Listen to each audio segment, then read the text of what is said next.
Welcome to Puro Politics, the political podcast of the San Antonio Express News. My name is Gilbert Garcia, Metro columnist, and I'm joined by City Hall reporter Joshua Fechter, business columnist and editor Greg Jefferson, investigative reporter Brian Chasnoff. And today we're going to talk a little bit about a controversial city council vote last week. We're going to talk about the city's new Metro Health director and the continuing uncertainty over how we're going to vote this year in the face of the COVID-19 outbreak. We're recording this on the morning of Monday, May 18th, and as of today, gyms are allowed to reopen in Texas. Anybody here go to a gym this morning? Or No, I feel like you know the answer to that. Yeah, I thought about it. Even in normal time. You can skip Josh Fechter on that question. Yeah, so COVID-19 or no COVID-19, right? Right. Sorry, Josh. Yeah, so All right. No, All right. I invited it. It was fine. No, it applies to me too. I'm putting myself in there too. Okay. So no, we're not hitting the gyms yet, but later today we're going to have an announcement from Governor Greg Abbott, which will apparently let us know a little bit more about his phasing in of the reopening of Texas, possibly reopening bars in the state, and this announcement may also include something about schools opening in the fall. We'll learn more about that, and by the time this podcast is out, you'll know more about this. I wanted to talk a little bit about last week's city council vote. This was a proposed ordinance from Councilman Roberto Trevino called the Right to Cure Ordinance, and it was basically dealing with the predicament that tenants are in with the closing of the economy and the COVID-19 outbreak. And it was a really close council vote. Josh, what exactly was this ordinance or is this proposed ordinance attempting to do, and what was the controversy about it? So basically what the ordinance was designed to do was to basically give renters, tenants some breathing room to come up with rent if they were short, after the state and county moratorium on evictions were up. What it would have done was basically given tenants 60 days to come up with that rent without fear of, eviction proceedings beginning. Basically required landlords to hold off or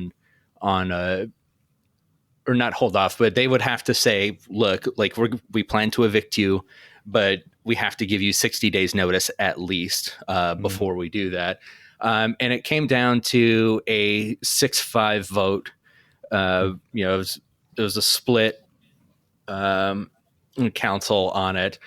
They were, the overriding concern was, you're going to just attract another lawsuit and another, potentially like lengthy legal battle at a time when, the city's already, having financial troubles.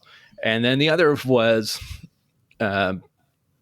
you would be placing, another, more financial burden on landlords who may have already had to forego, a couple months rent during this crisis.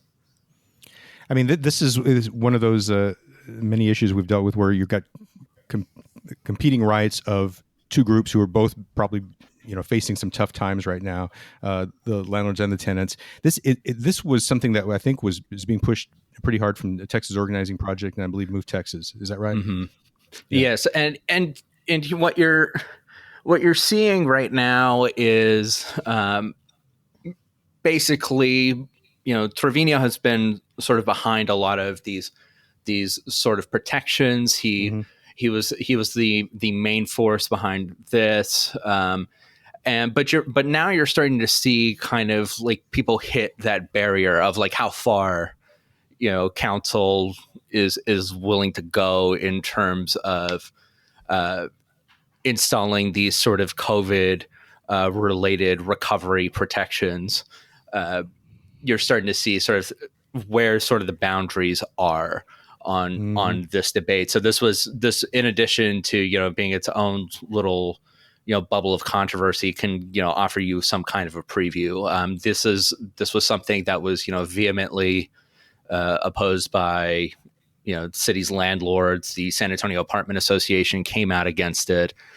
San Antonio Board of Realtors was not happy with it. You had dozens of landlords show up to the city council meeting on Thursday to basically give council a piece of their minds, and ultimately they agreed with them. You wrote something for the weekend, and this issue I think was part of that, of looking at what kind of city we're going to be when as we get through the COVID-19 outbreak. And I think this crisis has forced a lot of our city leaders to kind of reevaluate how we do things, what our priorities are, what the inequities that we have in our community.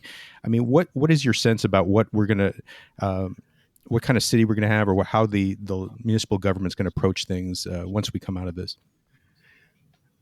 Well, the fear is among some of the the Texas Organizing Project and those kind of sort of left leaning activists is that it's going to just go back to the way things were. Something that was very interesting to me, going into this was you had the city council vote to increase the city's primary rental assistance program from $1 million to about $25 million a couple of weeks ago. Mm-hmm. They expanded the purpose of that program. Before it was for rental and mortgage assistance, basically, and now it encompasses like housing costs, like utilities, gas, food, the money's already kind of like half gone. But like when you saw them debating this measure, Councilman Trevino was saying, hey, we have $180 million, $200 million in reserves in city reserves. Let's tap that and use some of that to fund this measure. And, kind of drew sort of a swift rebuke from city staff on it, and from, even other council members who feared, doing so would, further jeopardize the city's credit rating, which is a, very, I wrote feather in the cap of, the city's business leaders. And, just like you're just starting to see like little episodes here and there where it's like, okay, how far are people willing to go in terms of like where the political will is in terms of, drastically upending, how the city normally does business. But you also have them eyeing, $270 million worth federal stimulus dollars to help out with some of these causes. You have them wanting to tap that money to bridge the city's digital divide, for example, use that to fund more housing assistance. Hey, Josh. Greg, I had a question. Yeah. I'm just curious about whether during the council debate on Thursday, was anybody talking about hitting up the $270 million just to tap into that for rental assistance to kind of beef that up, or was that they've talked about that? Yeah, that's part of what I was talking about in terms of the housing assistance. So there is chatter about using that. Even Clayton Perry, who's the most conservative person on council, was saying like, look, I wasn't in favor of expanding the rental assistance program, but I would rather, he was almost seeming to suggest, I would rather you tap the federal funds to do that rather than do, the 60-day rule for landlords. Yeah. That was interesting to me that he was willing to put more into that rental assistance program. I wanted to talk a little bit about the fact that last week we learned that Assistant City Manager Colleen Bridger, who has overseen the COVID-19 response, is resigning. She's going to start a private consulting business. Prior to her time as Assistant City Manager, she was the Metro Health Director, and probably the most important issue that she was involved in was the Tobacco 21 vote, which came up in 2018, and I think she really led the way on that and was able to get that passed to raise the smoking age to 21 in San Antonio. And the person who replaced her as Metro Health Director, Don Emmerich, somebody that you wrote about, Brian, and I thought that was a really interesting profile. What did you learn about Don Emmerich? She's somebody who came here at a really strange time for the city, and has basically had to become acquainted with the city in a time of crisis. What did you learn about her in doing that story on Don Emmerich? Yeah, so her first day was January 27th, and this was supposed to be a new chapter in her life. She came from Bend, Oregon, Bend County, Oregon, where she was the top health official up there. She had gotten divorced over the summer last year and just wanted to start over, and came down here. No friends, no family. And then a week after she gets here is when the evacuees from Wuhan, China, first arrive at Lackland. Right. So from the get-go, even before she had a chance to meet her staff, she was just plunged into this coronavirus crisis. And according to her, for the past few months, she's been working nonstop, seven days a week. Gets up at 4:30 to look at the data, and then just moves through the day there. She's been working really hard. Interestingly, I saw that the city gave everyone in Metro Health the weekend off for the first time this past weekend. So yeah, I think that's pretty important for people to get a day or two off every now and again.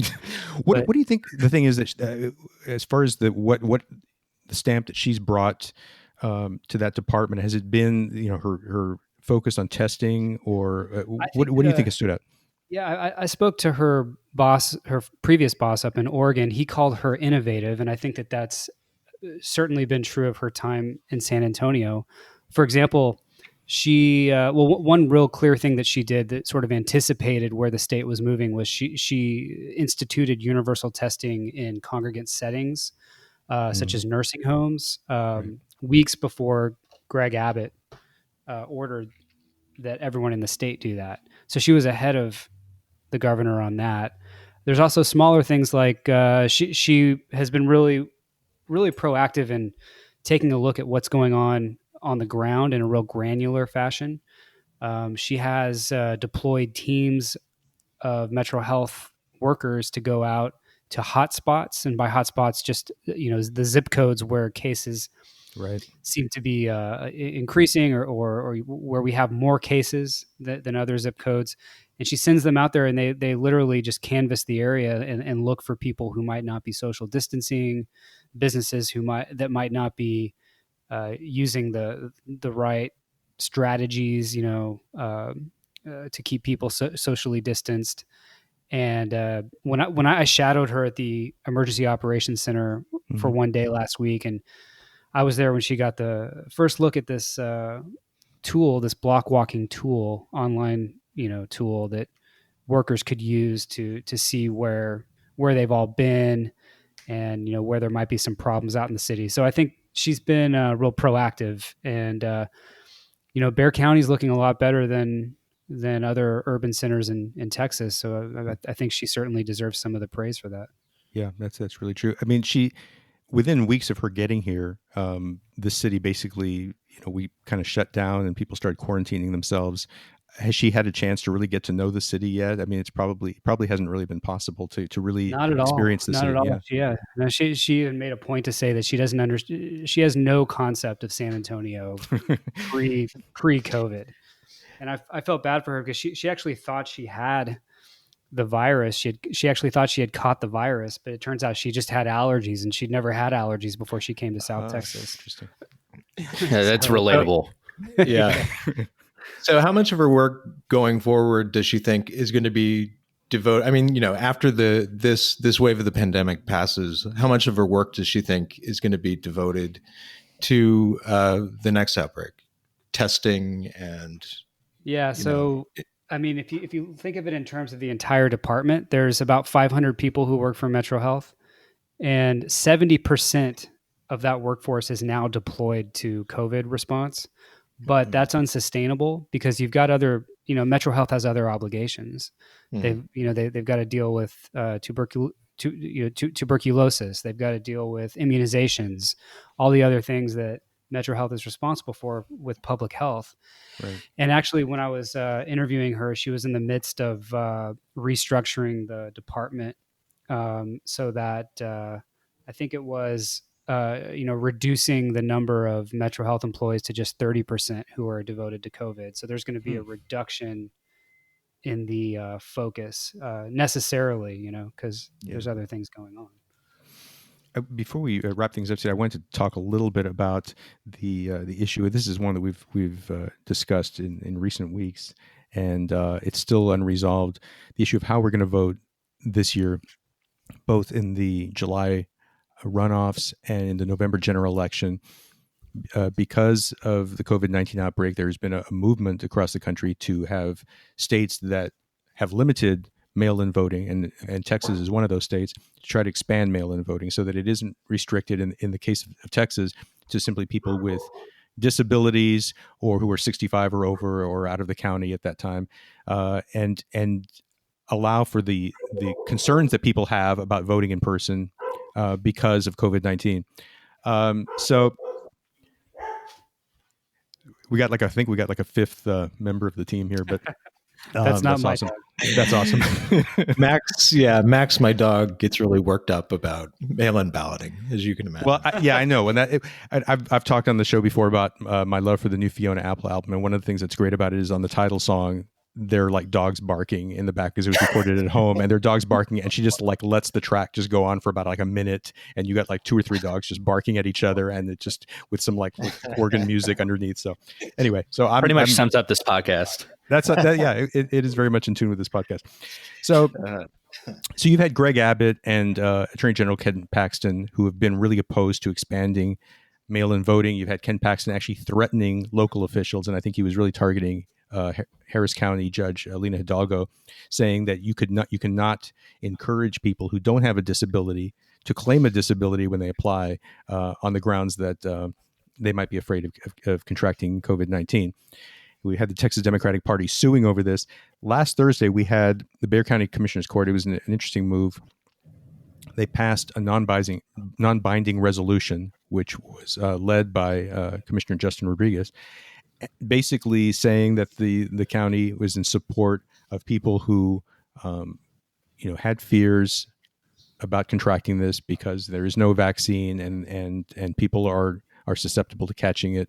And if you have that fear, that the county was supportive of that. Again, it's not binding. It's kind of contrary to what the Ken Paxton is arguing, but it was a statement, I think, by the Commissioner's Court that they support this. The day after that, we had the Texas Supreme Court at least temporarily block an appeals court decision, which would have allowed for this expansion of mail-in voting. So the bottom line is that we're 8 weeks away from the primary runoffs, and 6 weeks away from early voting for that, and obviously about 5.5 months away from the general election. And we really don't know how we're going to vote, how it's going to be carried out, and what if the legal battles are going to be resolved by then. I mean, we talked a little bit about this. I mean, as voters, how concerned are you all about the fact that we just don't know what the situation is going to be like in the state?